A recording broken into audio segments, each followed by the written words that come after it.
November men's health awareness month. আজ আমাদের topic হলো ফাইমোসিস কি প্রিভেন্টেবল। নমস্কার, আমি ডক্টর দিব্যকান্তি দত্ত। হ্যাঁ, ফাইমোসিস অবশ্যই একটি প্রিভেন্টেবল বিষয়।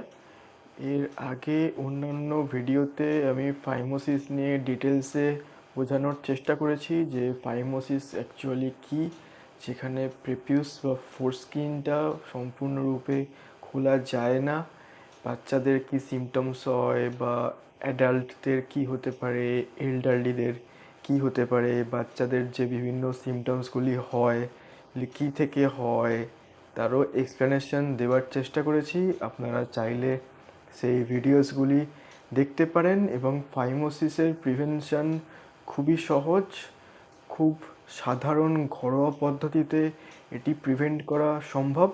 দরকার শুধু একটু সচেতনতা বাবা মায়েদের বা বাচ্চার অভিভাবকের, তাহলেই বাচ্চার ক্ষেত্রেও ফাইমোসিস প্রিভেন্ট করা সম্ভব।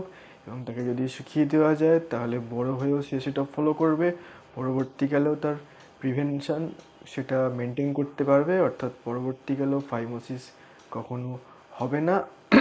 আর একটা জিনিস বলবো, যদি প্রাপ্তবয়স্ক কারোর বা বয়সকালে অর্থাৎ এল্ডারলি কারোর যদি ফাইমোসিস হয়ে থাকে, সেক্ষেত্রে জিনিসটা গোপন রোগ হিসেবে কিন্তু রেখে দেবেন না, ভেতরে পুষে রেখে, কারণ ফাইমোসিসের থেকে কমপ্লিকেশন হতে পারে।